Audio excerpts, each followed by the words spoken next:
তো WhatsApp guys, আমি এখন আপনাদেরকে একটা আইডি দেখাবো যে আইডিটা প্রায় 1 মাস ধরে মানে অফলাইন, মানে আইডিটা ব্যান হয়েছে। আইডিটা আসলে আমার মানে আমার আইডি আমার বন্ধু বললো ভিডিও করে ছেড়ে দিয়ে দেখ আর সাবস্ক্রাইবাররা কি বলে। সো আপনাদের মধ্যে এখন কমেন্ট বক্স খোলা, আপনাদের আইডিটা কেমন লাগে আপনারা কমেন্টে জানান। ওকে, আসলে আইডিটা ব্যান হয়ে গেছে। আসলে আইডিতে অনেক কালেকশন ছিল কিন্তু আইডির লেভেলটা কম। আমার বন্ধু হয়তো ভিডিও ছাড়ে, আমার বন্ধু আবার বলছে তুই ছেড়ে দে, তারপরে যা হওয়ার হবে। পরে যদি মানুষ যদি খারাপ কমেন্ট করে তুই আবার ডিলিট করে দিস। তো বললাম আচ্ছা, তুই দেখি তোর সাবস্ক্রাইবাররা কেমন।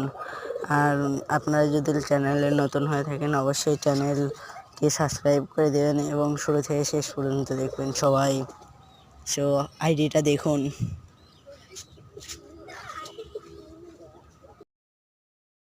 সো আপনারা সবাই চ্যানেলে নতুন হয়ে থাকলে চ্যানেলটি সাবস্ক্রাইব করে দিবেন। সো এখন আমি কোনো ভয়েস দেব না, এখন আপনারা আইডিটা দেখুন।